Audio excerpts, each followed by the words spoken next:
this. If you have any questions, like I said, I don't know that we'll be able to help you because we don't really respond to stuff.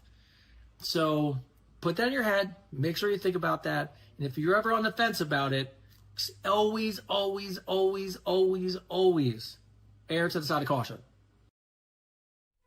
For a long time, we were told what a man should be. Strong, silent.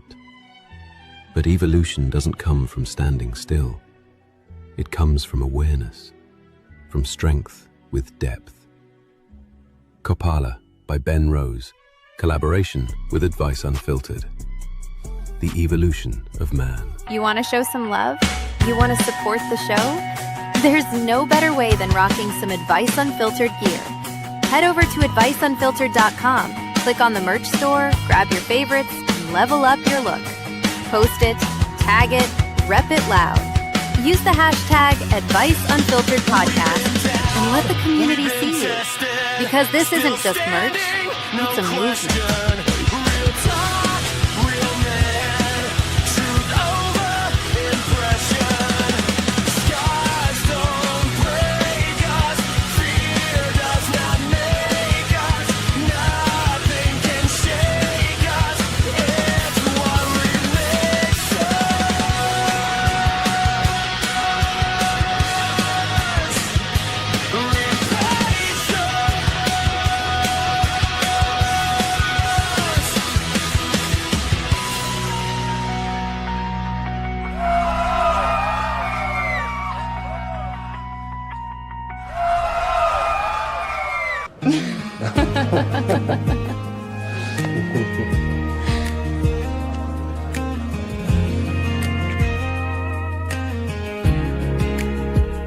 Your coffee mug still sits by the sink like you're coming home in the morning. And I still leave the hallway light on, pretending I still live in this story. There's a hoodie hanging off the chair, smells like your cologne and cigarette smoke. And I swore I'd pack your things away, still choking on the words you spoke. I drive past our street some nights like a person that can't move on. Windows down in the freezing rain, trying not to call your phone. Everybody says time heals things, but time just makes this house more quiet. There's still a dip on your side of the bed, and I still hear your name in the silence. So I'm learning how to lose you, slow like autumn trees, letting leaves go one by one, till there's nothing left to hold. And this town feels colder now, every bar and back road wears you out. But maybe heartbreak's just the price of finding out who you are alone. Yeah, you broke my heart, but maybe that's what got me home. My friends all say I look more tired, like healing somehow has a face. And I laugh when they ask if I'm okay, cause I honestly don't know these days. I talk less, I run more, started reading books you used to hate. And somewhere between the silence I can feel myself slowly change. It's weird how losing someone can introduce you to yourself. Like I spent so long loving you, I forgot how to love myself. And some nights I still get angry that you walked away so clean, while I'm here rebuilding every part of me. So I'm learning how to lose you, slow like autumn trees, letting leaves go one by one,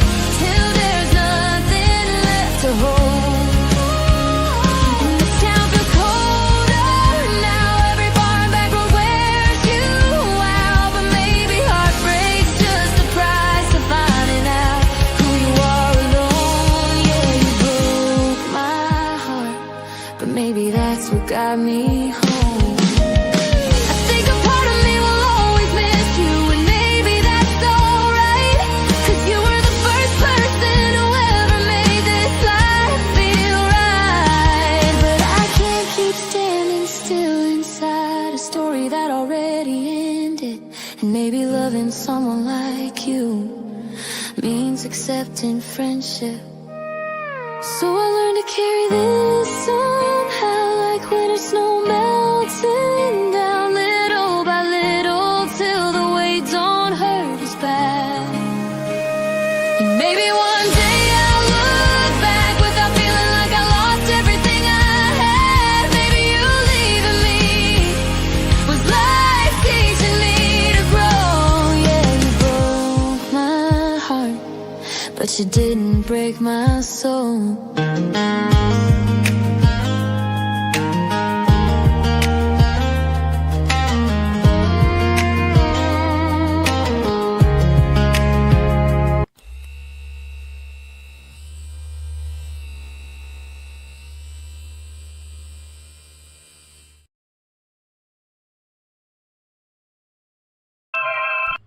Good morning. Happy Tuesday. My name is Tony Rodriguez, co-host of the Advice Unfiltered podcast, myself and my great buddy Christopher David. Today's daily dose of advice is about scammers. So I want to make sure we kind of cover a few things for you to make sure you don't get scammed from our podcast. Couple rules that you should know. Number one, myself and Chris will not be reaching out to any of you. And what I mean by that is we're not talking to anybody. We're not on Telegram. We're not calling anybody. We're not inviting you to fan pages. If any of that happens, that's a scammer. Number two, and probably the most important one of all, we will never, ever, ever, ever, ever, ever, ever, ever, ever, ever, ever ask you for money. So the second somebody asks you for money, it can't be us. You're being scammed. Number three, we don't have a PR agency. We don't have a podcast manager. We have none of that stuff. Not a public relations department. It's just me and Chris. So if anybody reaches out to you being our agent or any one of those things, that's a scammer.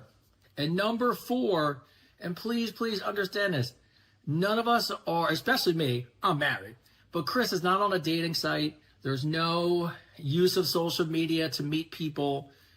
The community we're building is to make people better, and the community we're building is to help people, and that's it. Anytime you're having a conversation and you think it's us, and that conversation doesn't go in that direction, it's a scam. I would rather you be okay. It's okay. You might get scammed and talk to somebody you think is Chris, or maybe you think is me. That's okay. But what's not okay is sending somebody money. Ever, ever, ever, ever. And unfortunately, I have to be honest with everyone on the call, there's a little bit of accountability. We would never ask you for that. In every episode, we generally start with that. So today's daily dose of advice is don't get scammed. Me and Chris are only in a few places, but we just want to protect you. We know that there's a lot of people out there that follow us, that are new on social media, don't know how it works. Please share this video. Remember, if you think you're talking to someone that's us, it's 100% not us. If anyone asks you for $1, can't be us. If it's a sweepstake, a winning, a prize, a meet and greet, can't be us. If it's a PR manager, an agency, can't be us. So just so you know, none of those things can be us. So that's how you'll keep yourself safe. And if you have any questions or you think it's weird, I gotta be honest, it's not us. So please just take this daily dose of advice today to remember that we are here for you, to help the community, but at the same time, we would never reach out to you in that way, and I don't want any of you to get caught up in that. So please like and share this. If you have any questions, like I said, I don't know that we'll be able to help you because we don't really respond to stuff. So put that in your head, make sure you think about that, and if you're ever on the fence about it, always err to the side of caution. For a long time, we were told what a man should be. Strong, silent. But evolution doesn't come from standing still. It comes from awareness, from strength with depth. Kopala by Ben Rose, collaboration with Advice Unfiltered. The evolution of man. You want to show some love? You want to support the show? There's no better way than rocking some Advice Unfiltered gear. Head over to adviceunfiltered.com, click on the merch store, grab your favorites, and level up your look. Post it, tag it, rep it loud. Use the hashtag AdviceUnfilteredPodcast and let the community see you. Because this isn't just merch, it's a movement.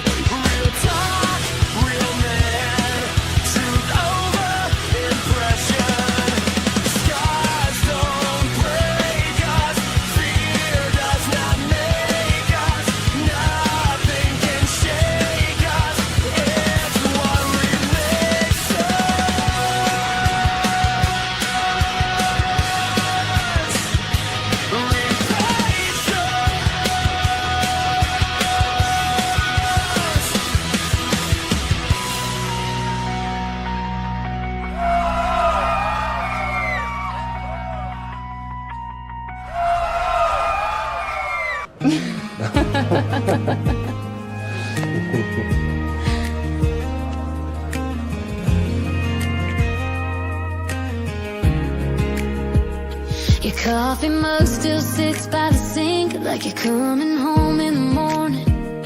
And I still leave the hallway light on, pretending I still live in this story. There's a hoodie hanging off the chair, smells like your cologne and cigarette smoke. And I swore I'd pack your things away, still choking on the words you spoke. I drive past our street some nights like a person that can't move on.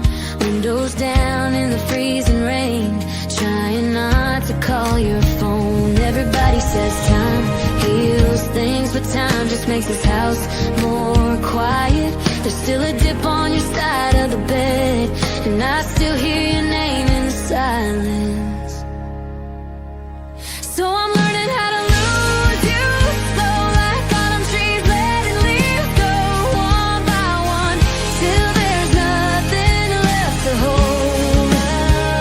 And this town feels colder now, every bar and back road wears you out. But maybe heartbreak's just the price of finding out who you are alone. Yeah, you broke my heart, but maybe that's what got me home. My friends all say I look more tired, like healing somehow has a face. And I laugh when they ask if I'm okay, cause I honestly don't know these days. I talk less, I run more, started reading books you used to hate. And somewhere between the silence I can feel myself slowly change. It's weird how losing someone can introduce you to yourself. Like I spent so long loving you, I forgot how to love myself. And some nights I still get angry that you walked away so clean, while I'm here rebuilding every part of me. So I'm learning how to lose you, slow like autumn trees, letting leaves go one by one, till there's nothing left to hold. And this town feels colder now, every bar and back road wears you out. But maybe heartbreak's just the price of finding out who you are alone. Yeah, you broke my heart, but maybe that's what got me home.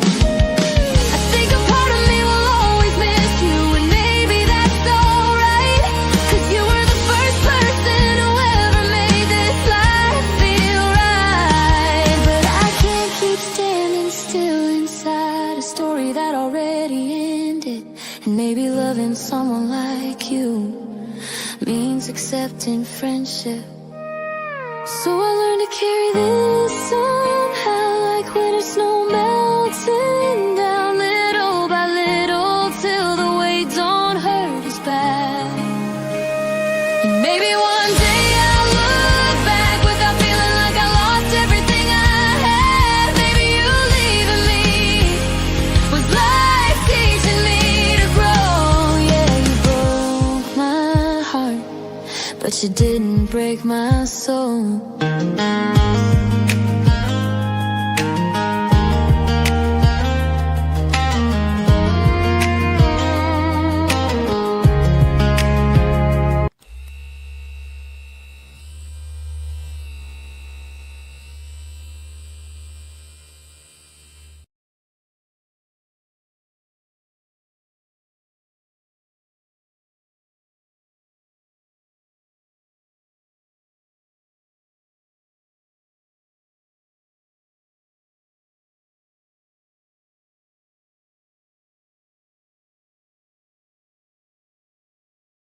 Huh. All right. I Yeah, love no, that. when I pick the bottle up, I go, and now I Look at know this. why it's probably $100 a bottle. So look, and I'm so cheesy. I was like, well, Yeah. I'm not you drink water. I hate saying I don't, but I don't. Yeah. My wife does, and she's like, "What's it taste like?" You know, I want to be cheesy. You know what I mean? She goes, "I go, you tell me. You're a fish Tastes like out." water. She goes, "It's really good." I was like, "Oh, okay." So, Yeah. all right, everybody, we appreciate it. Thank you. By the way, we have somebody new behind the scenes. we We were didn't introduce the talking show about yet. it today, and we decided to fire Christian and Ming, and we got a new person behind the scenes. Why don't you go ahead and show yourself, our new producer? Oh, what's going on? What's up, bro? What's up, bro? Yo, what are you doing in my chair? Oh, Oh, it froze. it's There all it goes. good. All There you right, go. so he's making a special appearance tonight. What's going on, little man? That was cool. That was cool. By the way, the picture quality is fantastic. Yeah, it was really good. You look great, bro. You look great, bro. You look good. So You look funny. You look like you're graduating soon. So funny. So, all right, you ready? Yeah, I guess so. You guys are ready to start the show. We got people watching. Anybody watching? Anybody watching? Yeah, we got people. Yeah. We got people watching. All right. Thank God. My brain hurts. All right, All right, ready? It's 20, right? 20. Ladies and gentlemen, boys and girls, people over the age of 18, we want to welcome you to the most entertaining, most intellectual, most comedic show that you can get entertained by two older men with great hair. Yes. This is Advice Unfiltered, episode what? It's 20 of season 2. Yeah. Woo! You know what's nice? I'm in this camera frame, Mhm. and it's like you have this like I just got out the shower, sexy look going like on. that? Look at you. Look at that. Like Look at that. you. Like Is that Ben Kapala? That's Ben Kapala. This is Copala. Kopala. Copala by Ben Rose. Yeah, it looks good. Yep. So this one is too, but you definitely crushed it. I'm looking at the screen. So Oh, it's funny, dude. I knew I crushed it when I walked out of my house, and there was a bunch of, like, you know, because it's summertime. So there's a lift that came to, like, pick up a bunch of girls in to my go area. out. And they dropped off their mom or something. Freaking, and it was like a bunch of young girls in the car. And I go walking by, and I get in the car. Avery gets in the passenger seat, and I get in the driver's seat. As I get in, freaking, I go driving by, and I look over at the car, and they're going, like, Yeah. I was like, I must have pulled this look off today. I'm doing well. Yeah, look, people yeah. reminded us before the show, and at the end when we wrap it up, you got to say your famous phrase. I'm already seeing it Yeah. come across the. Yeah. Yeah, he's got great hair, doesn't he? It looks good We all today. have great It looks- hair. I Yeah, mean, it's a household full of people with great hair here. it's really what You it know is. what I mean? We got Christian with the great hair. Tony's got great hair. Avery's got great hair. Regina's got great hair. Dog, Yep. your dog. A dog has definitely Dog's got great hair. Yeah. All right. So, all right. So, thank you everybody for joining us as always. As Advice Unfiltered. If you're new, shout out to Instagram, Facebook, TikTok. But as always, the place to watch us is YouTube. Yes. So if you comment and want to be part of the show and write in all that great stuff, you could jump right onto the YouTube channel. You just go to youtube.com and look for Advice Unfiltered with Chris and Tony. You have to click the live tab. That's the only thing you got to do. And if you Yep. do that, you can find us there live, which is awesome, and be part of the show. Absolutely. And so as always, behind the scenes, he is here. He is running the show. He's back. And I believe you're back next week too, right? I'm back next week. It's a big show Cool. next week. We have a big show next week. Yeah. So Big we show need, next Hey, week. you guys, what's up? What have you been up to, man? We missed you too. What have you been doing? Some really cool, amazing shit that I literally legally cannot talk about yet. You know, I That's even come on better. this show, and the two of you, I feel like I have to have NDAs to work with. Yeah. I know, It's right? always like I never It's like, know. how you like, doing that? Good. Would you do that? Nothing. Nothing. But I saw you. But No, I you did didn't. something. No. Weren't you with? No, I was not. Yeah, right? Maybe, possibly. You'll see later. Weren't Oh. you with none of your business? None of your None business. of your business. Well, it's a crazy busy month for us. So, and Yeah, it's all good. right, and you're always busy. Anything new? What's going on in your world? Who, me? Yeah. What's going on in my world? I don't know. Anything? I don't know. I think this week has been quiet. What's that? Oh, that's why we relate. which chapter was it? I beat Yellowbrow. Oh, did you? That's why we relate. I know. I lost track of time, and I was like, freaking, I was like, and then we freaked out. We stayed and watched the cinema. And I was like, oh no, we gotta go. You're like, let's go. Yeah, that was cool. So I don't know. I chilled this weekend. We hung out. Me and Avery hung out. You know, we went to the Chapter beach. 4. Chapter 4. Chapter Yeah. 4. Yeah, we went to the beach. That was it, man. We're just doing the dad thing and the adulting thing. You know, Little Boo got bubbles. blue bubbles. on Bubbles are the beach. best, man. Blue bubbles on the beach. Yeah, there's nothing better. My whole childhood is built around growing up at the beach. It was the best. Yes. So every time you tell me you guys are going to beach, I always get you. I love it. That was good. I don't get to go as much now, but Yeah, you can stop over. yeah. Well, I actually would. I will be going to beach. That was my mission this morning. So I will see you guys more for sure. Good. And as for us, there's just Tyler. Let's see. Tyler graduated. Or no, I'm sorry. Tyler 2 proms. And turned 18 all in the same week. Happy birthday, Tyler. Happy birthday, Tyler. dude. And I can't I mean this honestly. I went to sleep. He was 18 away at the prom. So, what other cool? They got an Airbnb that looks like it was somebody built like an indoor pool, a golf course, VR setup, pool tables. I think there was like 40 kids Wow. and like one set of parents. Wow. Kudos to whoever those parents were. Kudos to those parents. And for taking on the liability of an Airbnb in the Poconos. So I'm sleeping, and at midnight my phone rings. And of course, it's only a couple of people I can get through. Yeah. So I immediately pick up the phone and I see him and I go, oh, like, is he, what happened? It's my first thought. I'm like, what happened? And I pick up the phone. I go, hello. He goes, I'm a man.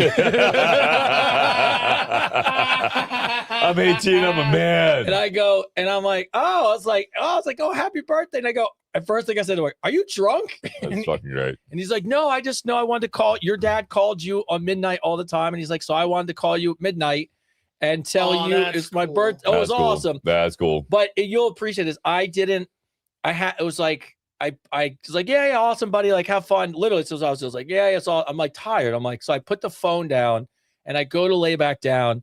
And then 16, 17 years of being, working through this, like hit me like a ton of bricks. Yeah. And I'm like, oh my God, he lives with me. He's 18. He called, like all of it like comes rushing in. Yeah. And it was just overwhelming. And then I just pick up my phone and I'm like, do I call him?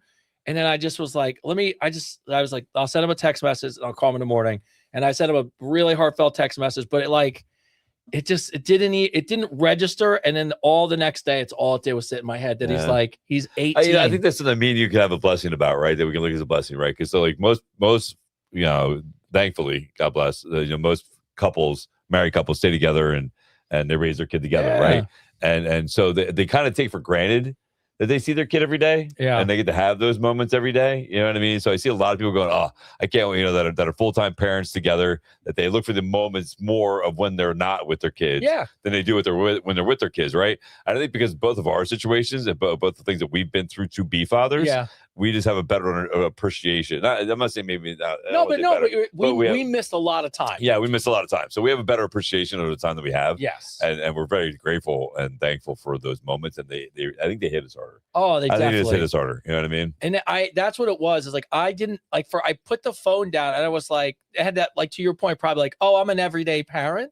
And as I put the phone down, I'm like, wait a sec, like he's only lived with me for like 3 years. His whole life I've never had this moment. And I'm the first person he called. I just I can't. It's a lot to take in. No, it's great, man. But, congratulations. Yeah. So, and I just, it's like I think of those things, and then I always think of you guys because I know like the journey that's come in and all those good things. So we we don't want to be 18 too quick. No, don't go too fast. He's already moving fast enough. Yeah, but then but then literally the next day he's here. He went away for a couple of days, which is great. Comes back and it's like, and then he was rolled in college, and I was looking at his schedule, and he's talking about going into the union, and we're going, and literally he's like, "Are you okay?" And I was just sitting there like, those like words hit me in the face. And I was like, yeah. I was like, yeah, I got it, buddy. And then he left, and I'm just sitting there, and I'm looking at, and it literally, this is the weirdest thing, and that you're probably a few people to appreciate this, but it's like, I'm sitting there, and I'm like staring at all this stuff, and I've been waiting for that moment for like ever, and I don't even know how to process it. And then my phone starts like dinging, and it's Google, and it goes, hey, now you can take your son off your account, and then it's the bank. And it was like, hey, your son's 18. So now you don't need to, like, all these, I'm getting all these 18 messages like, oh, now you don't have to sign for all this stuff. And I'm like, I don't know. It won't hit. It hasn't sunk in, but it's a little frightening now that I'm like, I have him. And now in my head, the only thing I can think of is how long is it before and rightfully so, that next, and I hopefully not anytime soon, and I would never wish this on him, but it's like that, oh, hey, I'm getting apart with my friends. Oh yeah. Like, Yeah. you know, those, No, well, it's not even that. It's going off to college. yeah, just all that. Going off yes. to college, right? He's going off to college, going off to school, or getting that apartment with his friends, and freaking, you know what I mean? Like, you know, like Isaiah was supposed to come up. His birthday is the 26th of June, and he was supposed to come up for his birthday, and he's not now because he's getting a place in July. And I know this for a fact that once he gets that place in July, it's gonna be harder To see him. to see him, Mhm. right? He's not gonna have that free time as much because now he's got bills. Now he's got adult things to do. You know what I mean? So, but at the same point in time, like, you know, I remind myself that that was our job. That's our job. Like, our job as parents is to make sure they can live on their own and they can be successful and they can handle life. And then so him doing all that just is a win. It's a win. I gotta look at it as a win. You know what I mean? Like, it sucks, you know, but it's a win that he's able to do that, and he's able to, like, you know, live on his own and take care of himself and have the confidence to do that and the responsibility to do all that. You know, it means I did a good job, and the same for you, bro. You did a good job. Yeah, we You know what I mean? we both will have this moment where we're like, and I know you had it with Isaiah now, especially, and then you'll have it again where it's like, things could have went off. Things could have been drastically different for him Mhm. if we weren't, you know, it's the way that we are in our kids' lives have been, you know, just focused on the things that matter, focusing on us, not, Oh, you yeah. know, a lot of things that we talk about on the show. I'm thankful to we talking about this today because it is really, it's apropos for all of you who watch the show to understand that we talk about these things and we're living them. So like, we're watching an actual one of the people we talk about being a better parent and not talk bad about the other person and all these things that we get, which will lead into about crazy messages on social media. And I screenshotted some stuff, by the way, for you. I was doing it before you got here.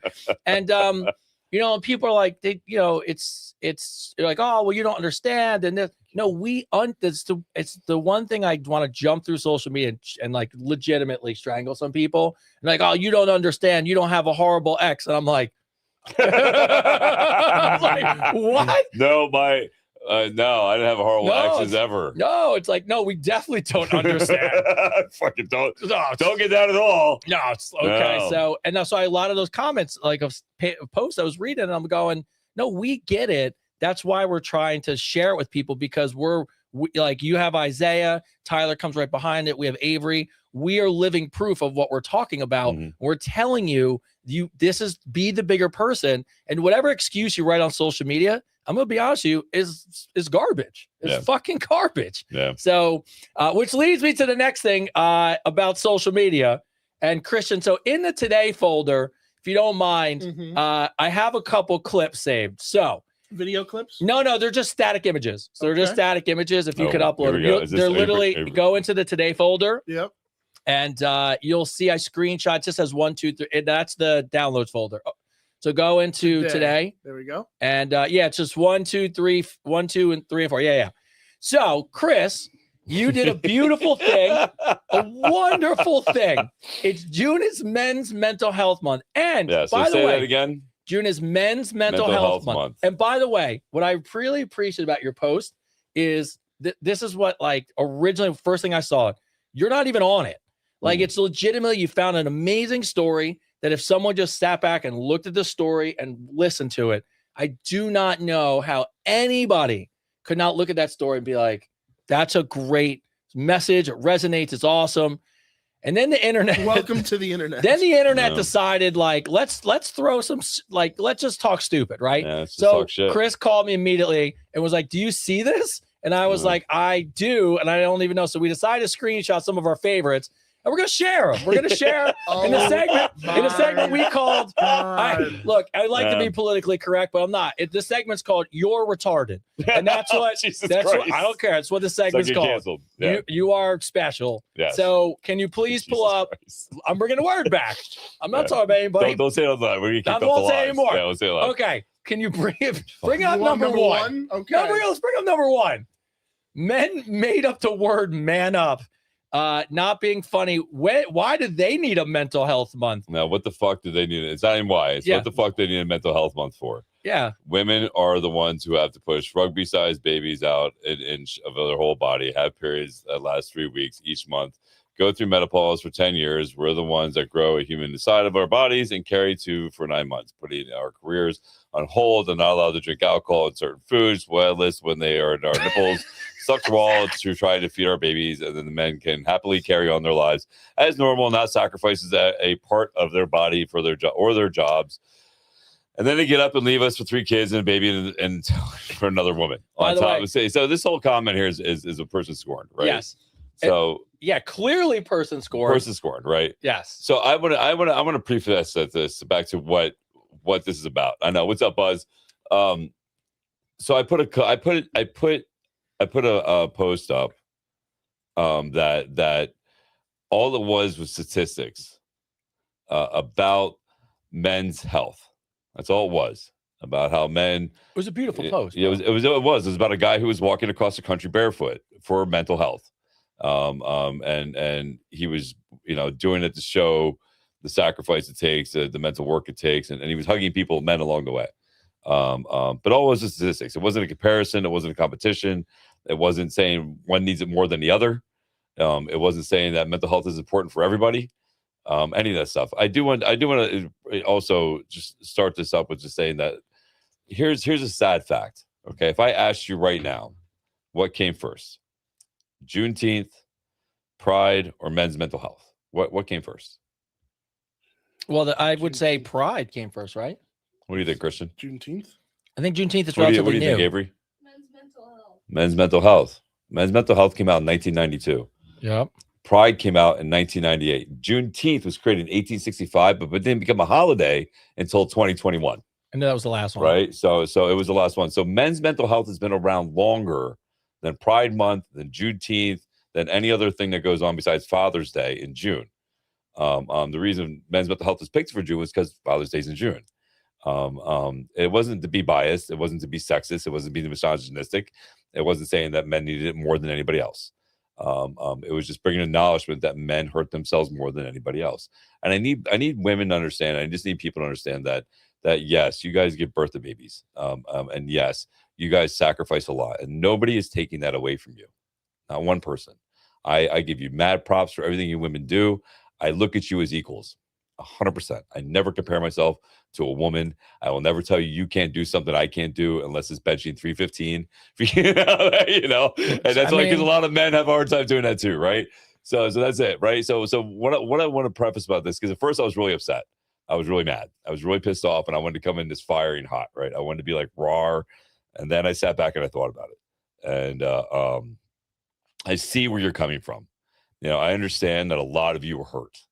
A lot of you are hurt by men, and a lot of you have been have this idea of what men are based on social media and based by this narrative that's been going on for about 40 years about men doing all this stuff that's wrong. I can tell you it's not all men. I can say that 100%. And I also need you to understand something, that a lot of men feel like they don't matter because their kids are taken from them, because they get kicked out of the house. Divorce between a man and a woman is the highest divorce rate out of any marriage group, right? Now I need you to hear this, because this isn't my opinion, but it's facts. Women file divorce almost 80% more than men do. Well, actually, to be honest with you, the highest divorce rate is lesbian couples. Well, that's probably true. No, it is true. Is that true? It's definitely true. Lesbian couples? Oh, All right, yeah, it's true. So by I the was way. wrong about that. So it's Well, lesbian I'm couples. not correcting. I'm just saying. Yeah. It just. But the ones who file divorce are women. Oh, yeah, right? yeah. And men end up having to pay alimony, and they end up paying child support, and end up having to pay 2 jobs, and then they feel like they don't matter, and they're made to feel like they don't matter in kids' lives, and that's why their suicide rate is higher. That's why and I'm not blaming anybody. I'm telling you this because I want you to understand.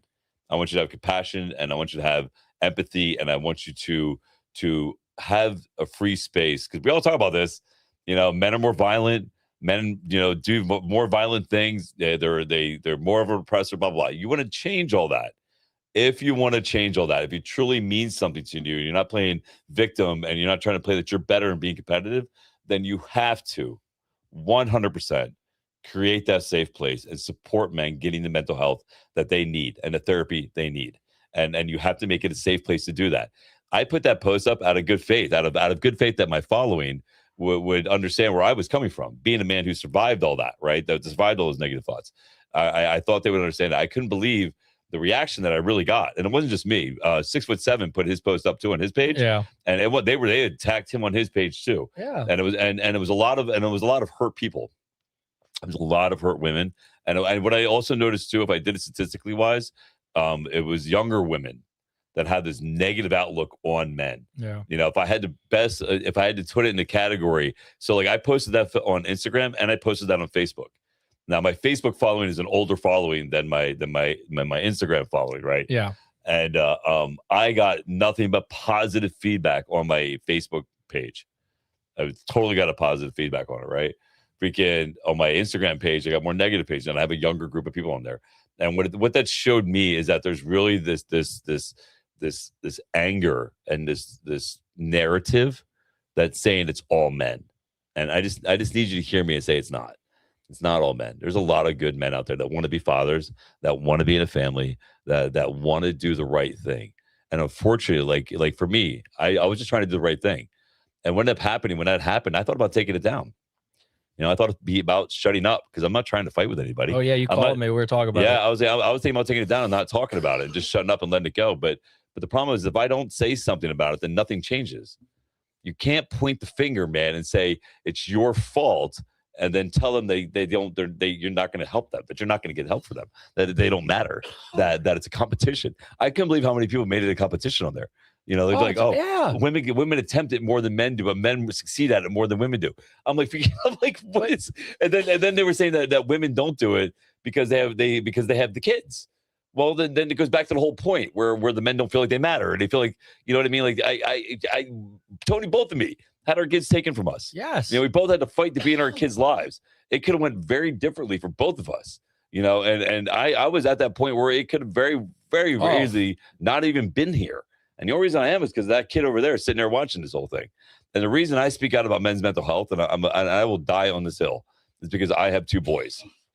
And I want my 2 boys to be healthy, to know that they have the freedom to be men and be good men, you know, and be able to have that chivalry, have that integrity, and have those values of being a good person and understanding and compassionate, right? But to have that, if you really want equality, then you have to do the same thing.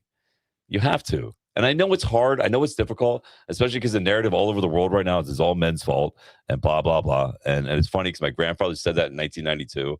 He told me at a Denny's in Florida, I'll never forget it, that you're going to be made to feel like everything's your fault and you're guilty for a whole bunch of stuff that you never did. And he's true. It was totally true. I thought he was crazy, but he was right. You know, we're not here to debate who needs it more. You know, we're not here to just say it's one side or the other, or it's one group or the other. We're here, man, because we want to address that everybody needs help. And there's people that need help, we're going to stand up and speak for them. You know, that's why we're going to that charity event on June 11th. We're going to that charity event to help those kids out who lost family members, because it's a good thing. It's the right thing to do. And the right thing to do if we want to stop men from hurting people, you know, stop men from hurting women. If you want to stop all that, then we have to have that ability to be able to talk about it and be able to have us speak about men's mental health and have a safe place to do that. You know, you look at, first off, the thing that you said is largely, because there's a couple more we'll show, but here's the first, what you said is the home run. Hurt people. Yes. And what it is you have people who got hurt and they have a tendency to generalize. Yes. And that's the problem. It's like, you know, even with politics and every social media, we get served in our algorithms the extremes. Yes. Right. As guys, we get online and we see these women who only want this and they got to have this and they want this. And then women get on and see the manosphere. And like most people in the middle want the same exact thing. Mm-hmm. Happy home, roof over their head, healthy kids, and a good life. Right. And what happens though is, you know, when you have, like, for that lady, I read in it exactly what I thought, the same thing. A guy left her. Yeah. Now, it was totally scored by a guy. Now, I read the comment. I don't know. I mean, maybe she chased him away. I don't know. I'm not even trying to be funny about it. Here's the other thing too, right? So you also, I noticed a lot of people that were making comments on, they were rejecting because they either don't have a man or didn't have a father figure in their life. You know, I think a lot of people that I saw on there were raised by moms who were angry. Yes. You know, raised by generational anger towards men. And I believe that. You can fight me all day about that. We can debate about it if you want, but I think you have a lot of men that have scorned the moms, and the moms raised their kids to believe that men are bad. I know I'm almost guilty of it. When I talk to my sons about girls, I put this idea in their head they have to be careful. I'm guilty of it. I'll own that shit. Freaking, but I think women do it too, right? And it's good. It makes sense, right? Like if you've been hurt by a man. So why wouldn't you tell your child to be careful, right? Why wouldn't you tell your child that you have to watch out? Men just do this. Like somebody just made a comment out there that most married men are at the bar. I could say the same thing about women. I see women at the gym flirt with dudes. I see women at the gym that are flirting with dudes that are married all the time. All the time. Like freaking. So it's not just men. It's women too. It's a human thing. It's a human thing. It's a human thing. That's my biggest thing. Like, it's not a liberal thing. It's not a Republican thing. It's not a black thing. It's not a white thing. It's not an ethnicity thing. It's not an Asian thing, a Russian thing. It's a human thing. This is a human experience, which is flawed on both sides. That you need to understand that you are not perfect, right? No. And you're not always right. Like it is okay to not be right.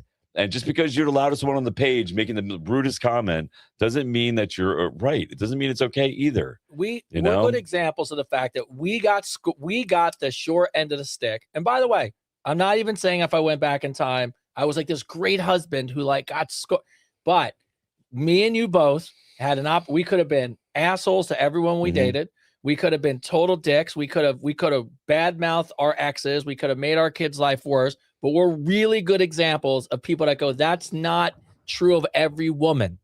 That's just a situation I was in. Maybe I wasn't smart enough. Maybe, and I say this all the time about my own wife, I needed to grow up and be a better man, and then I found a better woman. Yes. And that's where the accountability comes into play, right? A lot of people want to point the finger. Yes. Say it's fucking men, fucking misogynistic, fucking blah, blah, blah, blah. But, is it you? Like, is it like I talked to a girl the other day? And she said that she's having problems finding men, that men don't approach her, men don't talk to her. She's having a hard time, and I said, why? Because men are afraid to talk to women. All you see all over the internet is women going, oh, why that? Well, this guy's staring at me. This guy's talking to me. And I've seen him and before social media, even before social media, when I used to bartend, I would see dudes go, hey, I'm going to buy that girl a shot over there. Go get her a shot for me. And I'm like, do you know her? And they're like, no. I'm like, then you're wasting your time, bro. I'm like, go talk to her before you buy her a shot. Because what she's going to do is when you get that shot, she's going to look over you and go, and then do the shot and then go back to talking to her friend. You know what I mean? She's not going to care about talking to you. Yeah. And so it's not just one side has made it difficult for us to meet. You got to take accountability. Women blast men all the time. If a guy's not attractive and he goes up and talks to her, they go, ooh, that guy's creepy. You know what I mean? They make it unapproachable, even on a friend level. Yeah. Sometimes guys just want to be your friend. That's the God's honest truth. I have a lot of friends of mine at the gym that are women, and they're literally just my friend. Yeah. Free kid. You know what I mean? That's it. It's okay. It's all right. You know what I mean? To have that communication. Again, we are all human. We are 100% human, and you are not perfect. You are flawed also. And part of your journey is being able to understand that on an empathetic and compassionate level, to be accountable and not just point the finger and tell men to shut up and suck it up and stop being pussies. You know what I mean? Like you can't do that. Like, you just can't. Like I literally put that post up in good faith, just to show that because I'll die on this hill. I don't care. I literally lost 2,000 followers when I put that post up. Yeah. I lost 2,000 people stopped following me on Instagram because I put that post up about men's mental health. What does that say? Like that shouldn't have been. It wasn't offensive, but it is something that needs to be addressed. If we want women to stop getting hurt, right, and we want to stop men from raping or hurting or abusing women, then we have to, as a group, be able to talk about it and be able to stop it from happening, right? And stop hurting people. It's the only way it's going to work. You can't just shut them up. You can't just say me, and no, I don't care what you feel because it's your fault. You can't say that. Yeah. It makes no sense. Well, why would you? First of all, like here's the bigger part, which I think you start to learn. It's interesting when you think about it, but we all need each other. That's just the way it is. First of all, men and women are completely different. No, you can't tell me we're the same. We can all do the same things. We can't. And it's supposed to be that way. And that's the beauty of being a man and a woman, Yes. whatever you want to be. It's amazing that a woman can give birth. It's amazing that childbirth happens. It's a miracle that you grow something in your body that has life. And it's amazing on our end that we can't do that, but we're here to protect and provide. And that's amazing. But just because you were scorned one time, or you picked a bad person, or you were in a bad relationship, and now you want to go point the finger, you're part of the problem. Exactly. That's so different. That's so different than saying one white guy hit a person that was of ethnicity. You can't hate that white guy, or a black guy jumped a white dude. You can't. No. Like, I've been beat up by all races. Like, I've been attacked by all of them. Like, and I've been attacked by men, women, freaking. I've been attacked by them all equally. Yes. So like, Equal you can't. opportunity. Yeah, assholes. I've got an equal opportunity ass with my people. You know what I mean? Like, I've been there, right. So, but you have to understand. There's a reason that it's a man and a woman. It's not so we fight. It's not so we constantly are hurting each other.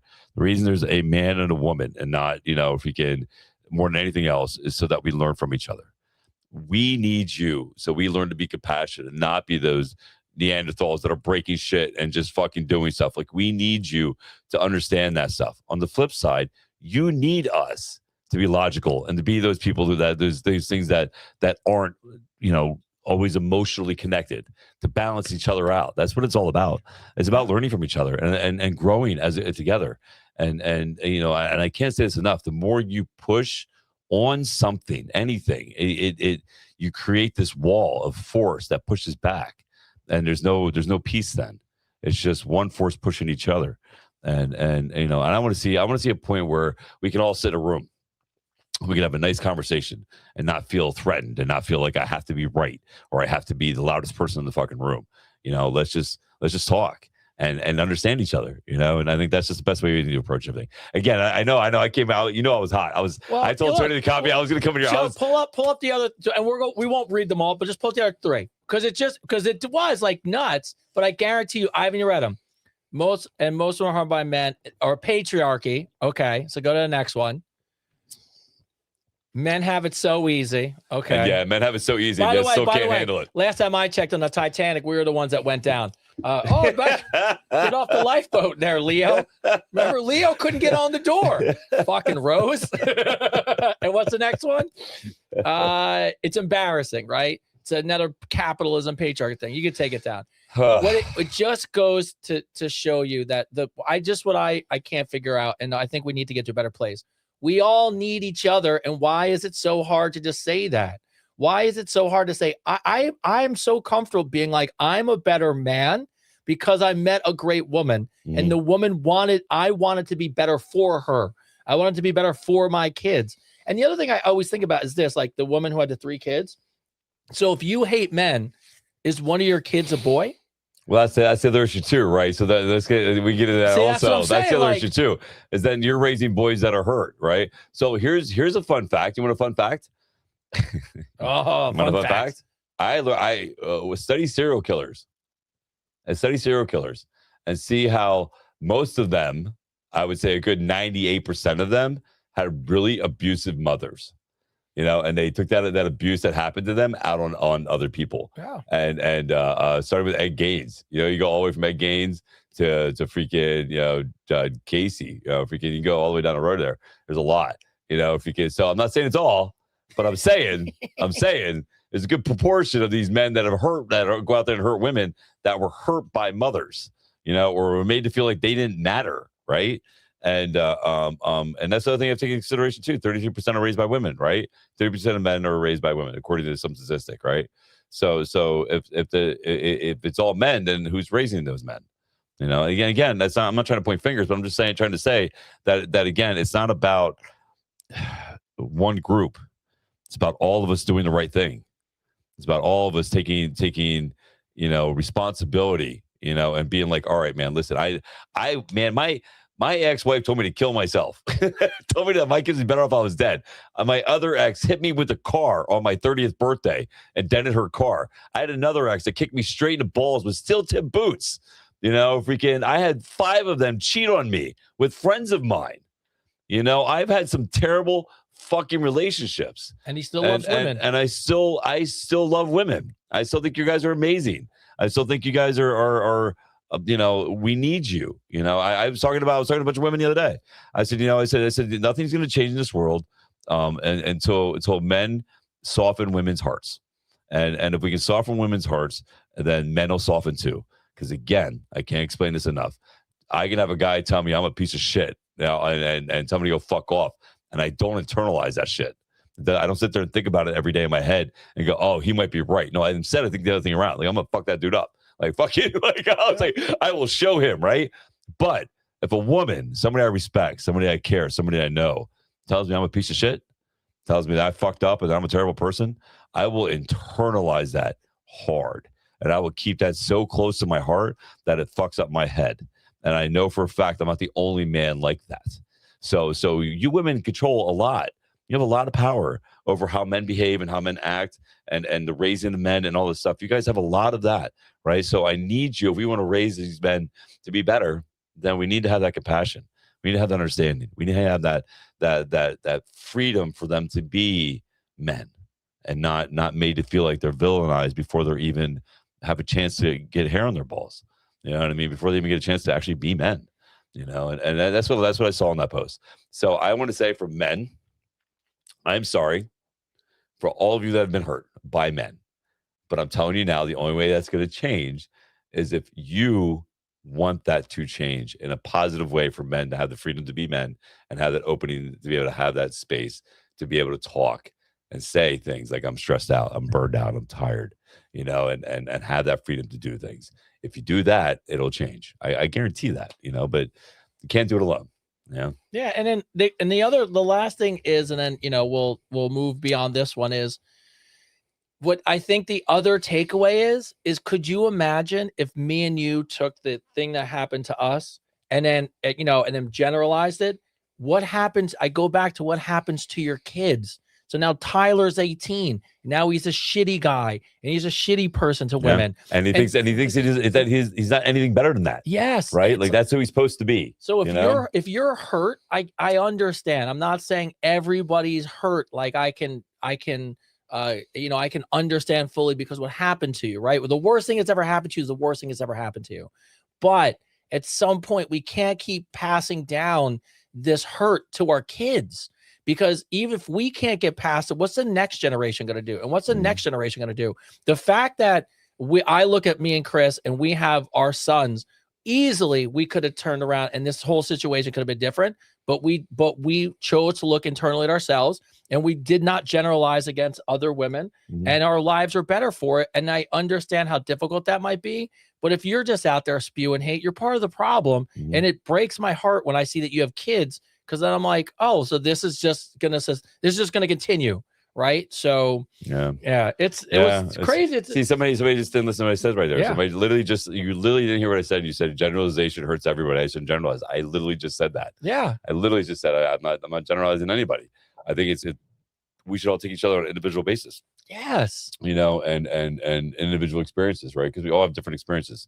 Yes, we all learn the same life lessons, but the only way the world gets safer and gets better is if you don't have a hard heart. If you don't have that, if you don't, you have to stop hurting people. Like, you just have to stop hurting people. You just have to get that. You have to get that. You have to heal. That's part of your growth. Understand something. When somebody hurts you and they put you in a spot where you feel really hurt and you're really upset, that is your opportunity to grow. That is your opportunity to become stronger. And that is your opportunity to become a better person, not a spiteful person, not an angry person, not a person that needs to hurt other people. That is your opportunity to grow as a person and learn from those mistakes so that you pick a better person, like a Tony, Yeah. I say it all the time. You guys hear me say it on the podcast all the time. I have grown tremendously by looking at me. And I have not been in the best relationships and I've not been the best person, but I also look at it sometimes and go, I didn't pick the right person. So it's on me. And I want to do better for my son. And literally actually you could ask my wife, but my wife will say this day, the day I met her, I never forget it. The day I met her at a friend's house and they had a bunch of kids there and I didn't know who she was because they were like blind date introducing us. And there was a woman playing with a ton of kids that like loved her And then she came over and it was my wife and she goes, introduces herself. And I remember being like, oh, the kids love her. I'm like, oh, I might have found like the right person, you know? So and there's good people out there. You know what I mean? People. There's really good people on both sides, you know, and I think again, if you really want to make the world a better place, and you got to stop generalizing everybody. It's not just everybody. It's just certain people, you know, and he's got to be better at picking people out. You gotta get a better people picker. You know, it's sad if you take that conversation and expand it out across all the walks of life, especially here in the States. Not every police officer is bad. Not every group of people are bad. Yeah. Not every guy, or girl, not every Republican, liberal, Democrat, not every conservative, not every freaking. You know what I mean? Yeah. It's not all of them. No. If you take a piece of all of them, we'd have, and that's what we're supposed to be doing. Like, that's what America's supposed to be. I just want to throw it out there. America's supposed to be. We take the best parts of each group, and we combine it together to make a whole really good group, right? So we take a little bit of everybody. You know, a little bit of Spanish, a little bit, little African, a little white, and we mix it together. We make a really good dessert. Yeah. I like Sounds dessert. good. I like desserts. Little Neapolitan ice cream, baby. Neapolitan ice cream. That's right. So outside that, I'm glad. First of all, that in a weird way, I'm totally glad it happened, and I'm 100% happy to take it down. Like I said, like I told you before, I think it was a great opportunity to actually talk about this at a better note. And you know, I will die on this hill. I don't care if I lose every follower I got, and if they want to cancel me, but I'm a firm believer that you know, this month's highly important for men to have a voice, because we don't talk, and we do need a spot where we can feel like we can talk, right? So that way we don't hurt people or ourselves, right? And so thank you to everybody that supports that, and thank you everybody that speaks up, and thank you to 6'7" for having the balls to repost it. Love you, bro. That's good stuff. I mean, I reached out to a bunch of influencers to do it. Like I reached out to a bunch of people that I see talk about mental health and all this stuff. And 6'7" was the only one that had the balls to actually fucking put it up. So shout out to you, bro. For one man to another. Yeah, much love. Yeah. And on that note, we got some cool things we are doing Thursday. On a much better note, oh, by the way, real quick, there's one other picture in that little folder because I knew this was going to go off the rails a little bit, and I wanted to bring us back home. I saw this, and this goes back. It should just be the kid. Right there. I love it. This is going to be a good one.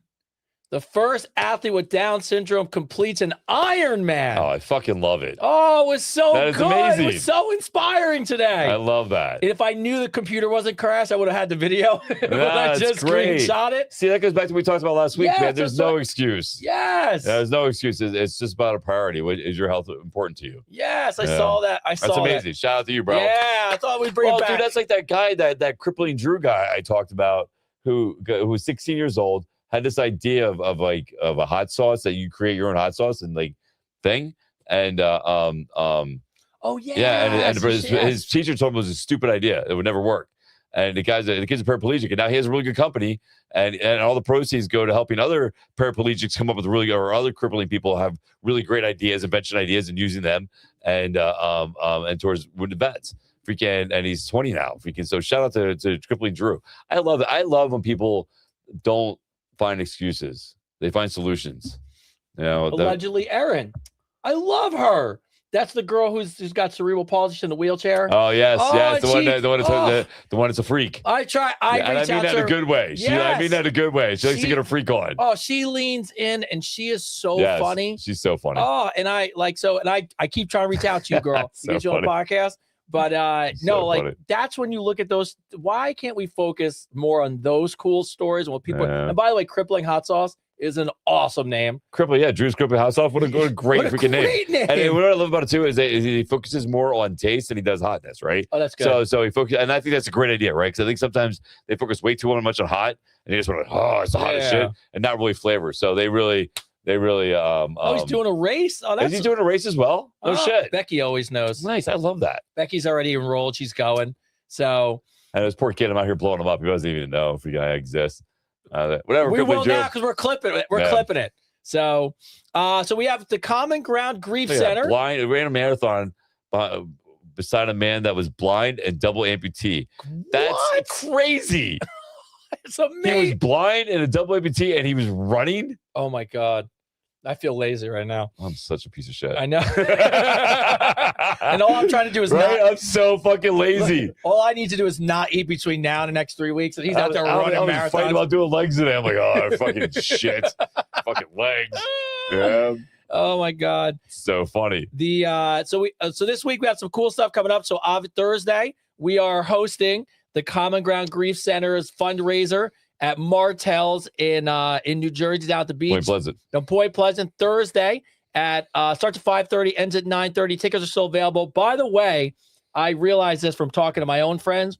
A lot of people that we know from the show, Ambassadors flying in, family, Bentley, like Kurt it's from gonna Bentley. be awesome. The clam bake, right? Yeah, Yeah, the clam clam bake. bake. Yeah, Yeah, so that's there it the is. clam bake. Yeah, so Yeah. that's exciting. People Yeah, so this Thursday at Martell's Tiki Bar, 5:30 to 9:30. We Yeah. will be there, Point Pleasant, helping host. It'll be awesome. Yeah, I love when they ask us, they're like, are you guys comfortable with 2 microphones and talking to people? And I was like, we'll be all right. That request you got from official page 562, Oh, God. that is not me. So Yeah, everybody go report on TikTok, official page 562, and he can go fuck himself. Thank Yes, you. Have a so- good day. Have As a your good public judge. day. Yeah. So, all right. And then outside that, next week, a huge show. You're going to hear us talk about all this week coming up for Father's Day next Tuesday. We have 3 military veterans, a Purple Heart recipient, 2 Purple Hearts. 2 Purple Hearts, service Yeah. dogs, families. It is going to be, by the way, my favorite episode of all time is still our Father's Day episode with our kids. Yeah. But this one is going to be right up there. We're going to be starting early. We're going to be starting at 8 o'clock. And because we're going to have a lot to talk about, and we're going to actually get right into the show. So, which will be great. So lots of great stories, lots of great people coming on. And my gift to Chris for Father's Day is coming together, Oh, baby. Jesus Christ. Woo! Bring the So wait, I want to Kleenex. go back to the. Bring I the want to go back to Kleenex. next week quick. Freaking. Yeah. So I really want to emphasize this. So next week, if you have a brother, if you have a son, if you have a father, if you have a friend that you know wants to hear something that's going to help them, if you have somebody that's hurting, I really suggest you watch next week's episode. We have 3 really good, really great men coming Amazing. on to talk about their experiences as in the service, and to talk about their experiences being home, to talk about their experiences being a father and the struggles they've had to go through to get where they are. And I personally invited them all on because I thought it was very important that we have men come on here and we talk about it, and I show you. I really want to show you. I want to show you all that there's really good men out there that really want to talk about. They really want to talk about their emotions.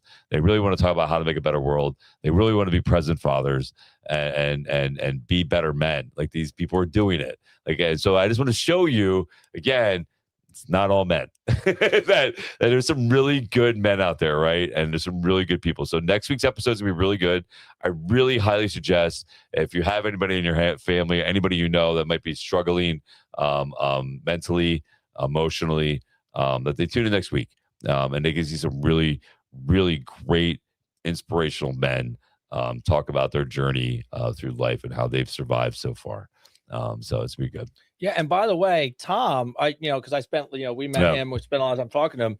Not only is he great, but him and his wife and his family, the way that it'll also just build upon what we were talking about, how not only is he an amazing human being, but his wife is amazing. And every time we spoke to them, when we were talking to them at the event, Mhm. all they did was, both of them talked about how they couldn't have done it without each other. And it just resonates to how much we need each other in this world. So, yeah. It's gonna be No, awesome. it's gonna be good, man. It's gonna be really good. Dominic and Tom and Al. It's gonna be really fun. It's gonna be really good. It's gonna be a really good experience. I guarantee you're gonna see some grown ass men who are big and strong, fight and cry. If we can see some guys out here shed some tears. So it's gonna be good. It's gonna be really good. I really have a really great feeling about next week's episode. Oh, it's going to be great. All right. So let's get to some questions.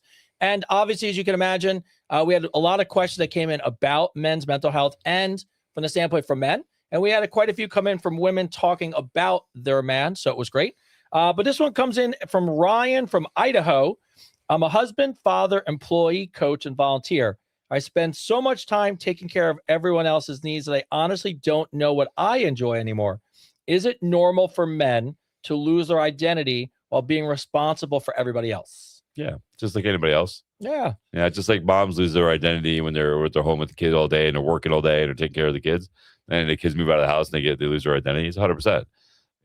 That's why it's so important. That's why even God gave you a rest day. It's so important as you sit back, you reset, and you refocus. And there's I think there's a book. I think it's Successful Now or something like that. But it talks about how you want to keep holding those things that motivated you from the get go. Like if you like to read, if you like to watch movies, if you like to work out, there's certain things you like to do. It's very important that throughout your life you make time to do those things, and that way you don't lose yourself. Yeah. Yeah, I would say all the things that you rolled off, do you need to do them all? Because at some point we do tend to spread ourselves out too thin. And a good example of it was for me the other day. My wife came downstairs and finally, and we're just so much is going on in a great way, right? We just have so much going on, it's all this good stuff. And she comes downstairs the other day and she goes, "Hey," she goes, "Are you going to come out of the basement anytime soon?" And I was like, yeah, I'm just working, just trying to get stuff done, trying to do what people do. And she goes, "Tyler, misses you." And I didn't think about it for like a minute. And I was like, "Oh, it's all cool." And she goes, "No, you need to think about that." And I stopped for a minute and I looked at what I was actually doing and I go, is it really important for me to be doing this right now? Is it, do I need to be doing this or should I be spending time? So sometimes I think when we have all the stuff on our plate, to Chris's point, are we stopping for a minute and looking what the priority is? I say that about date night all the time. Like we have a amazing ambassador group and we're talking about something and there's certain nights I'm not available and I just go, look, it's date night. I won't do things on that night because my relationship's important and not feeling like all I do is work is important. Yeah. So I think for women too, it's the caretaker. Sometimes it's if that's your whole identity, talk to your, support group, your husband or whatever it is, and find some time, dump the kids on him and get out the house.